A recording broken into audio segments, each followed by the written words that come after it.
வணக்கம். நான் உங்கள் அன்பான சயின்டிஃபிக் வேதிக் அஸ்ட்ராலஜர் அஸ்ட்ரோரஞ்சி பேசுகிறேன். நல்லது நினைப்போம், நல்லதே நடக்கும். தொடர்ந்து நம்மளோட சேனலில் வரக்கூடிய வீடியோஸ்லாம் பார்த்துட்டு இருப்பீங்க நம்புகிறேன்.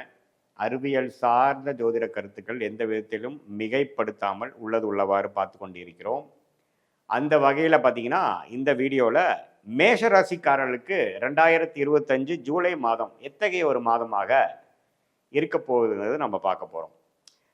ஸோ அதற்கு முன்னாடி நம்ம சேனலுக்கு ஃபஸ்ட் டைம் வரவங்க மறக்காமல் சப்ஸ்கிரைப் பண்ணுங்கள். ஏன்னா தொடர்ந்து அறிவியல் சார்ந்த ஜோதிட கருத்துக்கள் மிகைப்படுத்தாமல் எந்தவித மூட நம்பிக்கையிலையும் போகாமல் ஒரு கர்மா ஒரு ஜாதகரின் கர்மா எப்படி அவருடைய ஜாதகம் மூலமாக தசாபுக்திகள் மூலமாக கோச்சார சனிப்பெயர்ச்சி, குரு பயிற்சி, ராகுகேது பயிற்சி மற்றும் மாத கிரகத்தின் பயிற்சி மூலமாக செயல்படுகிறது, வாழ்க்கையில் சாதகமற்ற சம்பவங்களாக உருவெடுக்கிறது, எப்படி அது செயல்படுகிறதுங்கிறது துல்லியமாக மிகைப்படுத்தாமல் உடம்பிக்கில் போகாமல் பார்த்து கொண்டிருக்கிறோம். ஸோ அதை அடைவதற்கு நீங்கள் சப்ஸ்கிரைப் பண்ணிங்கன்னா உங்களுக்கு தொடர்ந்து நம்மளுடைய வீடியோஸ் அதனால் நீங்கள் பயனடையலாம்.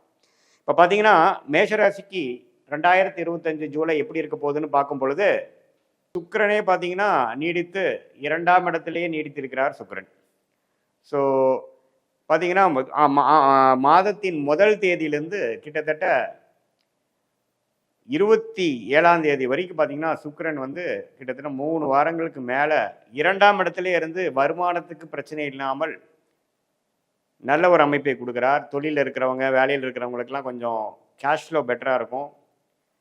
அதே சமயத்தில் இளம் வயதினருக்கு பார்த்தீங்கன்னா அந்த இளைய வயதினருக்கு சம்மந்தப்பட்ட அந்த ஒரு எதிர்பாலத்தினரோட நட்பு, ஒரு ஸ்வீட்டாக பேசுறது, மீடியா, சினிமா அது மாதிரி விஷயத்தில் போய் ஈடுபடுறது, கொஞ்சம் குதூகலமாக இருக்கிறதுங்கிற மாதிரி ஒரு நல்ல விசேஷ பலன்கள் அதிகமாக உள்ள ஒரு மாதமாக மேஷராசிக்காரர்களுக்கு ராசி அதிபதியும் நன்றாக இருக்கிறது. சுக்கிரனும் 2ஆம் இடத்துல ஸ்தான பலம், ஆட்சி பலத்தோடு இருக்கிறார். அது தப்பில்லை. மாதத்தின் இறுதியில் தான் 3ஆம் இடத்துக்கு போகிறார், அதுவும் தவறில்லை. இப்போ பார்த்தீங்கன்னா ரிஷபராசிக்காரர்களுக்கு 2025 ஜூலை மாதம் எப்படி இருக்க போகுதுன்னு பார்க்க பொழுது ஜூலை மாதம் பிறக்கிறப்பவே பார்த்தீங்கன்னா சனி பயிற்சி, குரு பயிற்சி, ராகு பயிற்சி, கேது பயிற்சி ஒரு 2 மாதம் 3 மாதத்துக்கு முன்னாடியே முடிந்து தான் ஜூலை மாதம் பிறக்குதுங்கிறது நம்ம தெரிந்து கொள்ள வேண்டும், ஞாபகப்படுத்தி கொள்ள வேண்டும். ஸோ அந்த அமைப்பில் ராகு பார்த்தீங்கன்னா ரிஷபராசிக்காரர்களுக்கு 10ஆம் இடத்திலும், கேது 4ஆம் இடத்திலும், சனி 11ஆம் இடத்திலும், குரு 2ஆம் இடத்திலும் இருக்கிறது. அருமையான ஆண்டு கிரகத்தின் அமைப்பு. ஸோ இந்த 4 கிரகத்தின் அமைப்பு நம்ம சாதகமாக ரிஷபராசிக்காரர்கள் இருக்குதுங்கிறது நீங்கள் தெரிஞ்சுக்கணும். அடுத்தபடியாக ராசி அதிபதி சுக்கிரன் கல்யாணம் விஷயங்கள், பெண்கள் விஷயங்கள், நகை, ஆடம்பர ஆபரணங்கள்லாம் கொஞ்சம் வாங்குறது, அது மாதிரி சுப விஷயங்கள் நடக்கக்கூடிய ஒரு அருமையான மாதமாக இருக்கிறது. ஜூலை மாதம் 2025 மிதுன ராசிக்கு எப்படி இருக்க போகுதுன்னு பார்க்கும் பொழுது ராசி அதிபதியாகிய புதனே 2ஆம் இடத்துல கடகத்தில் முதல் தேதியிலேருந்து இருக்கிறார். கிட்டத்தட்ட மாதம் முழுக்குமே கடகத்தில் தான் இருக்கிறார். வக்ர ரீதியாக மேலே கீழேயும் போயிட்டு கடகத்திலேயே இருக்கிறார். ஸோ இப்போ 10ஆம் இடத்துல சனி இருக்கிறனால உங்களுடைய தொழில் வேலையில் முன்னேறக்கூடிய அமைப்பு, முன்னேறக்கூடிய ஃபோக்கஸ் ரொம்ப அதிகமாக இருக்கும். இப்போ இந்த ஏப்ரல் மே மாதத்துலேருந்தே உங்களோட தொழில் வேலையில் நிறைய மாற்றங்கள். இப்போ பார்த்தீங்கன்னா அடுத்தது ஜெயிக்கிறதுக்கு என்ன வழி? நீங்கள் என்ன ஒரு துறையிலையாகவும் இருக்கலாம், மீடியா துறையில் இருக்கலாம், ஒரு கடை வச்சுருக்கலாம், வியாபாரியாக இருக்கலாம், வேலையில் இருக்கிறவங்களா இருக்கலாம், ஒரு எழுத்தாளராக இருக்கலாம், இம்போர்ட் எக்ஸ்போர்ட்டராக இருக்கலாம், சொல்லிக் கொடுக்கும் வேலையாக இந்த வாதியாராக இருக்கலாம். எதாக இருந்தாலும் வாழ்க்கையில் உங்களோட வேலையில், உங்கள் தொழிலில் எப்படி ஜெயிக்கிறது, அடுத்த லெவல் எப்படி போகிறது, இன்னும் ப்ரொமோஷன் எப்படி ஆகுறது, எக்ஸ்பேன்ஷன் எப்படி ஆகுறது, ஒன்றுமே உங்களுடைய தொழிலில் ஸ்திரத்தன்மையோடு எப்படி இருக்கிறது, இன்னும் டெவலப் எப்படி ஆகுறதுங்கிறதுக்கு சனி ராஜயோகாதிபதி 10ஆம் இடத்துல உங்களை அதிகமாக உழைக்க வைப்பார், மெனக்கடை வைப்பார். எது உங்களுக்கு நல்ல ஒரு அமைப்பு கொடுக்குமோ அந்த ரூட்டில் போக வைப்பார். இப்போ பார்த்தீங்கன்னா கடகராசிக்காரர்களுக்கு 2025 ஜூலை மாதம் எப்படி இருக்குன்னு பார்க்கும் பொழுது மாத கிரகம் என்று சொல்லப்படுகிற புதன் ராசிக்குள்ளேயே இருக்கிறார் மாதம் முழுவதும். செவ்வாய் என்று சொல்லப்படுகிற ராஜயோகாதிபதி 2ஆம் இடத்துல சிம்மத்தில் நட்பு வீட்டில் இருக்கிறது ரொம்ப நல்லது, வருமானத்துக்கு நல்லது, நல்ல ஒரு செயல்திறனுக்கு நல்லது, இடம், வீடு, வண்டி, வாகனம், குழந்தைகள் விஷயங்கள் அதுக்கு நல்லது. அதே சமயத்தில் சுக்கிரன் 11ஆம் இடத்துல இருக்கிறது தப்பில்லை. இந்த மாதிரி நல்ல ஒரு வசதி வாய்ப்புகள், இல்லற வாய்ப்புகள், இல்லற விஷயங்கள்லாம் கொஞ்சம் மேன்மை ஆகிறது எல்லாமே கொஞ்சம் நல்லா இருக்குது. இப்போ பார்த்தீங்கன்னா ஜூலை 2025 சிம்ம ராசிக்காரர்களுக்கு எப்படி இருக்க போகுதுன்னு நினைக்கும் போது பார்க்கும் பொழுது அஷ்டம சனி போய்க்கொண்டு இருக்கிறதுங்கிறது நம்ம மறந்துடக்கூடாது. சிம்ம ராசிக்காரர்களுக்கு 2025 ஏப்ரல், மே, ஜூன்லேருந்து கடந்த 3 மாதமாக அஷ்டம சனியில் இருக்கக்கூடிய சிம்ம ராசிக்காரர்களுக்கு இந்த ஜூலை மாதம் எப்படி இருக்குன்னா, ராசி அதிபதியே வந்து 11ஆம் இடத்துல சூரியனோட குருவோட சேர்ந்திருக்கிறது அருமை. இப்போ சூரியன் குருவோட சேர்ந்திருக்கிறது பார்த்தீங்கன்னா ராசி அதிபதிக்கு ஒரு நல்ல பலம். ஸோ தீர்க்கமாக யோசிக்கிறது, பிளான் பண்ணுறது, அடுத்தது நம்ம என்ன செய்யலாம் அப்படிங்கிறத வந்து தெரிஞ்சுக்கிறது, அது மாதிரி அமைப்புகள், அதாவது பிளான் பண்ணி எக்ஸிக்யூட் பண்ணக்கூடிய அமைப்புகள் வந்து ஓரளவுக்கு அந்த அஷ்டம சனியை சமாளிக்கிற அளவுக்கு சில விஷயங்கள் கண்டிப்பாக ஒரு பலம் வந்து சிம்மராசிக்காரர்களுக்கு உண்டு கொடுக்குது. கன்னிராசிக்கு 2025 ஜூலை மாதம் எப்படி பிறக்கப் போகிறது, எத்தகைய ஒரு மாதமாக இருக்க போகிறது என்று பார்க்கும் பொழுது கன்னிராசியில் வந்து குழப்பங்கள் முடிகிறது. கடந்த ஒரு 15 நாட்களாகவே குழப்பங்கள் படிப்படியாக நீங்கி வந்திருக்கிறார்கள். கன்னிராசிக்காரர்கள் ஃப்யூச்சரில் என்ன பண்ணலாம், எது பண்ணக்கூடாது, இதுவரை நம்மளுடைய பழக்க வழக்கங்களில் ஒரு விதமான ஒரு கருத்து வேறுபாடுகள், இணக்கம் இல்லாத சூழ்நிலை, நம்மளுடைய நண்பர்கள், நம்மளுடைய அன்றாட வாழ்க்கையில் மீட் பண்ணுறவங்களோட சில பிரச்சனைகள், கொலீக்ஸ், வீட்டில் இருக்கக்கூடிய நபர்கள், அது மாதிரி விஷயத்துலலாம் கொஞ்சம் பிரச்சனை கொடுத்துட்டு இருந்த ராகு கேது இப்போ ராசி விட்டு விலகுறது ஒரு அருமையான விஷயம். மாதம் 2025 துலாம் ராசிக்காரர்களுக்கு எத்தகைய ஒரு மாதமாக இருக்க போகுதுன்னு பார்க்க போகிறோம். இப்போ பார்த்தீங்கன்னா ஜூலை 2025 மாதம் ஆரம்பம் ஆகும் பொழுதே மே 14ஆம் தேதி, மே 19ஆம் தேதி குரு பயிற்சியும் ராகு கேது பயிற்சியும் நடந்து முடிந்து விடுகிறது. அதே சமயத்தில் மார்ச் 28, 29ஆம் தேதி நமக்கு சனி பயிற்சியும் நடந்து முடிஞ்சிருக்குது. ஸோ இந்த 3 பயிற்சியும் நடந்து முடிஞ்ச அமைப்பில் இந்த ஜூலை மாதம் பிறக்கும் பொழுது எப்படி ஒரு சாதகமான பலன்களா, எது மாதிரி ஒரு அமைப்பு துலாம் ராசிக்காரர்களுக்கு இந்த ஆண்டு கிரகம் இருக்குன்னு பார்த்தா, சனி 6ஆம் இடத்துல இருக்கிறது அருமையான விஷயம். கடன், நோய், எதிரி, வம்பு வழக்குகளை குறைக்கக்கூடியது. இதுவரை சில பிரச்சனைகள் இருந்துட்டு இருந்ததெல்லாம் கொஞ்சம் நிறைவாகி ஓரளவுக்கு சந்தோஷமாக வாழக்கூடிய ஒரு அனுகூலமாக இருக்கக்கூடிய அமைப்புகள் உண்டு. குழந்தைகள்னால் சில பிரச்சனைகள் வந்ததெல்லாம் சரியாகி ஓரளவுக்கு அனுகூலமாக இருக்கக்கூடிய அமைப்பு உண்டு. அதே சமயத்தில் ராகு பார்த்தீங்கன்னா 5ஆம் இடத்துக்கு வந்து, அதே சமயத்தில் கேது வந்து 11ஆம் இடத்துக்கு வரும் பொழுது அந்த ராகு கேதுகளால் குழந்தைகள் விஷயங்கள், பூர்வீக விஷயத்தில் சில விஷயங்களுக்கு வந்து கான்சென்ட்ரேட் பண்ண வேண்டியது இருக்கும். சில விஷயங்கள் வந்து துலாம் ராசிக்காரர்களை வந்து ஃபோக்கஸ் பண்ண வேண்டியது இருக்கும். அதே சமயத்தில் குரு 9ஆம் இடத்துலேருந்து அஷ்டமத்திலேருந்து வெளியில் வந்தது அருமையான விஷயம். ராசியை பார்க்குறார். சில இதுவரை ஒரு மாதிரி சுமாரான டைம் கிணத்துல போட்ட கல் மாற நவராமல், மூமெண்ட்டே இல்லாமல் ஸ்லோவாக போயிட்டு இருந்த சில விஷயங்கள் பாசிட்டிவாக ஒரு உத்வேகத்தை கொடுக்கக்கூடிய அமைப்பு. போனதோட நம்ம எதுவுமே செய்ய முடியாமல் கைகள் கட்டப்பட்ட மாதிரி இருந்தக்கூடிய அமைப்புகளை வந்து இப்போது சுறுசுறுப்பாக எல்லாமே செய்யக்கூடிய அமைப்பு துலாம் ராசிக்காரர்களுக்கு வருகிறது. இப்போ பார்த்தீங்கன்னா விருச்சிக ராசிக்காரர்களுக்கு 2025 ஜூலை மாதம் பிறக்கும் பொழுது ஆல்ரெடி 3 மிகப்பெரிய ஆண்டு கிரக பயிற்சி முடிந்து தான் ஜூலை மாதம் பிறக்கிறது நாம் ஞாபகம் வச்சுக்கணும். சனி 5ஆம் இடத்துலேருந்து 10ஆம் பார்வையாக 2ஆம் வீட்டை பார்க்குறார், 11ஆம் வீட்டை பார்க்குறார். குழந்தைகள் விஷயங்கள், உறவு விஷயத்தில், நட்பு, காதல், அது மாதிரி விஷயத்துலலாம் கொஞ்சம் கேர்ஃபுல்லாக இருக்கணும். சில ஆக்டிவிட்டீஸ் நடக்க போகுது, கொஞ்சம் மெனக்கட வேண்டியது இருக்கும், மனசங்கடமாகக்கூடிய அமைப்புகள் இருக்குது. 4 ராகு இருக்கும் பொழுது தாயார் உடல்நல கோளாறுகள் கொஞ்சம் பார்க்கணும். இந்த ஒரு வருடமே பார்த்தீங்கன்னா தாயாருக்கு கொஞ்சம் கேர்ஃபுல்லாக இருக்கணும். இடம், வீடு, சொத்துக்களில் சில பிரச்சனைகள் இருக்குது, அது கொஞ்சம் பார்க்க வேண்டியது இருக்கலாம். அதை கரெக்ட் பண்ணுறதுக்கு சில வம்பு வழக்குகள் சரி பண்ணி பண்ண வேண்டிய அமைப்புகள் இருக்குது. அது ஜூலை மாதம் கொஞ்சம் தலை தூக்கலாம். பட் குருவின் பார்வை 4ஆம் இடத்துக்கு இருக்கிறதுனால எல்லாமே சமாளிச்சுக்கலாம். கடைசியாக நீங்கள் தான் வெற்றி அடையக்கூடிய அமைப்புகள் உண்டு.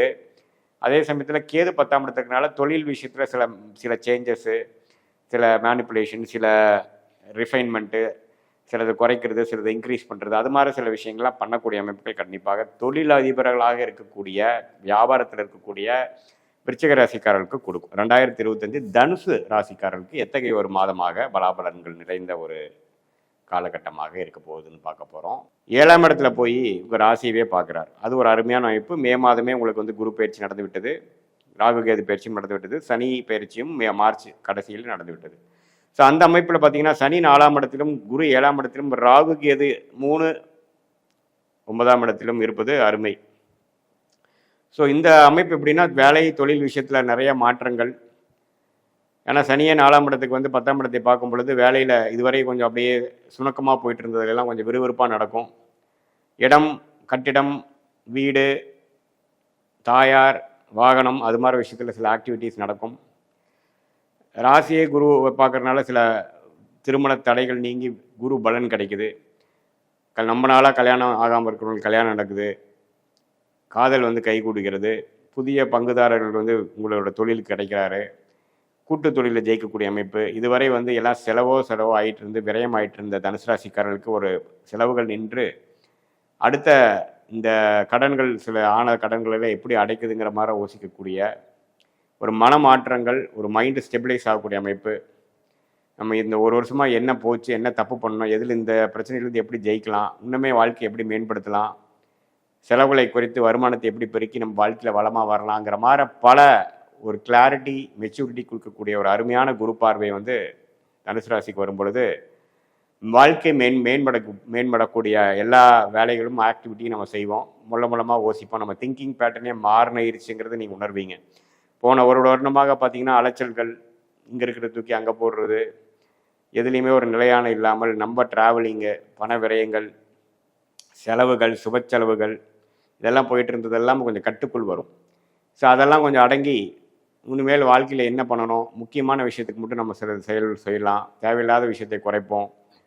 அடுத்த கட்ட வாழ்க்கையில் ஜெயிக்கக்கூடிய அந்த வேலை மாற்றம், தொழில் மாற்றத்தை எப்படி கொண்டு வர்றது, அதெல்லாம் யோசிக்கக்கூடிய அமைப்பு கண்டிப்பாக இந்த சனி, குரு, ராகுக்கு எது கொடுக்குறார். ஜூலை 2025 அந்த காலகட்டம், அந்த மாதம் மகர ராசிக்கு எத்தகைய ஒரு மாதமாக இருக்க போகுதுன்னு நம்ம பார்க்க போகிறோம். இப்போ பார்த்தீங்கன்னா ஜூலை 2025 பிறக்கும் பொழுது 3 மிகப்பெரிய ஆண்டு கிரக பயிற்சி ஆனதுக்கப்புறம் தான் ஜூலை மாதமே பிறக்குதுங்கிறது நீங்கள் தெரிஞ்சுக்கணும். ஸோ இந்த மாதிரி அமைப்பு வந்து மகர ராசிக்காரர்களுக்கு எப்படி இருக்குன்னா, சனி 7.5 நாட் சனி முடிந்து மகர ராசிக்காரர்கள் வந்து கடந்த 3 மாதமாக 7 நாட்ஸ் முடிந்து அந்த அமைப்பை பெறுகிறார்கள். அது நல்ல விஷயம். அதே சமயத்தில் குரு பார்த்தீங்கன்னா 6ஆம் இடத்திலே இருந்து 12ஆம் இட தன்மையை பார்க்கறது ஒரு விஷயத்தை ஒரு மாற்றத்தை கொடுக்கக்கூடிய 2ஆம் இடத்தையும் பார்க்குறார். அதே சமயத்தில் 10ஆம் இடத்தையும் பார்க்குறார். ஸோ 10, 12, 2 பார்க்கக்கூடிய குரு பார்த்தீங்கன்னா வேலை தொழில் விஷயமாக உத்தியோகஸ்தராக இருந்தாலும் சரி, தொழில் அமைப்பில் இருக்கிறவங்களாக இருந்தாலும் சரி, மாணவர்களாக இருந்தாலும் சரி, உயர் படிப்புக்காக போகிறவங்களாக இருந்தாலும் சரி, டிரான்ஸ்ஃபர் கொஞ்சம் ஆகக்கூடிய, ஒரு இடத்த மட்டும் ஒரு இடம் மாறக்கூடிய மாற்றங்கள் ஒன்றுமே மாறாததுன்னு சொல்கிற மாதிரி ஒரு மாற்றத்தை கொடுக்கக்கூடிய அமைப்பு வந்து இந்த மகர ராசிக்காரர்களுக்கு இந்த வருடம் முழுவதும் 25 முழுவதும் இருக்குது. ஜூலை 2025 எத்தகைய ஒரு மாதமாக கும்பராசிக்காரர்களுக்கு இருக்க போகுதுங்கிறது பார்க்க போகிறோம். ராகு கேதுகள் வந்து ராசிக்குள்ளேயே வருது பார்த்தீங்கன்னா கொஞ்சம் ஒரு திருமண விஷயங்கள், பங்குதாரர் விஷயங்கள், உங்கள் நண்பர்கள் விஷயங்கள், நீங்கள் அன்றாட வாழ்க்கையில் நீங்கள் யாரை மீட் பண்ணுறீங்களோ அந்த மாதிரி விஷயத்தில் சில ஆக்டிவிட்டீஸ் நடக்க போகுது, சில நல்லது கெட்டது நடக்க போகுதுங்கிறது நம்ம தெரிஞ்சுக்கணும்.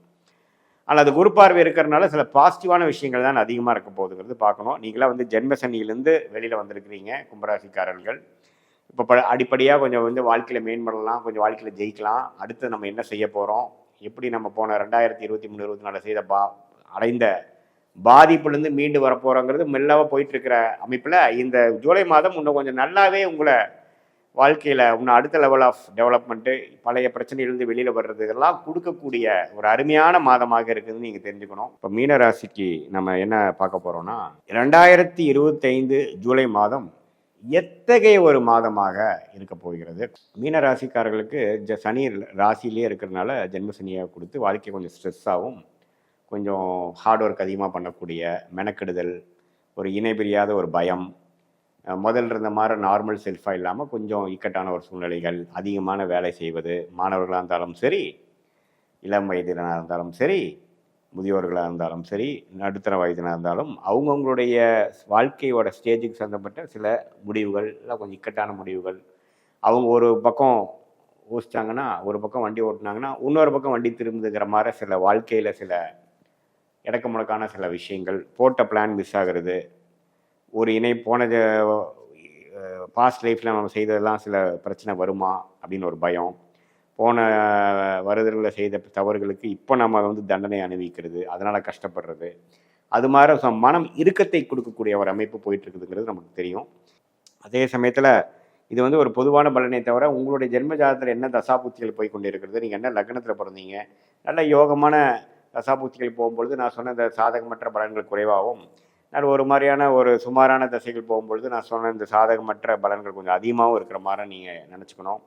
உங்களோட தசாநாதன் எப்படி, தசா புக்திகள் எப்படி, புக்திநாதன் எப்படி, இந்த கோச்சாரத்தில் எப்படி போகிறார், இதெல்லாம் நம்ம ஒருங்கிணைத்து பார்க்கும் பொழுது வாழ்க்கை வாழ்க்கைக்கு வந்து எப்படி ஒரு ஒரு ட்ரெயின், ஒரு ரயில் வந்து 2 தண்டவாளம் தேவையோ, அதே மாதிரி கோச்சாரமும் இந்த உங்கள் ஜென்ம ஜாதக தசாபுக்தியிலும் ஒருங்கிணைத்து பார்க்கும்பொழுது உங்கள் வாழ்க்கைங்கிற ட்ரெயின் எப்படி போக போகுது, அடுத்த வரக்கூடிய ஷார்ட் டேர்ம், ஃப்யூச்சர், லாங் டேர்ம்லாம் எப்படி இருக்க போகுது, எந்த மாதிரி முடிவுகள் எப்போ எடுக்கலாம், எந்த நேரத்தில் எது நடக்கும், எந்த மாதிரி டைரக்ஷனில் வாழ்க்கை சேஞ்ச் ஆக போகுது, எந்த நேரத்தில் நம்ம அடக்கி வாசிக்கணும், எந்த நேரத்தில் கொஞ்சம் வேகமாக போக ட்ரை பண்ணுங்கிறதெல்லாம் துல்லியமாக சயின்டிஃபிக் வேதிக் அஸ்ட்ராலஜி முறையில் நீங்கள் பார்த்து வாழ்க்கையில் நீங்கள் வெற்றி அட முடியும் அப்படிங்கிறத நான் வந்து சொல்லிக்க விரும்புகிறேன். இது ஒரு பொதுவான கருத்து தான், நீங்கள் தெரிஞ்சுக்கணும். மீண்டும் மற்றொரு காணொலியில் சந்திப்போம். நன்றி, வணக்கம்.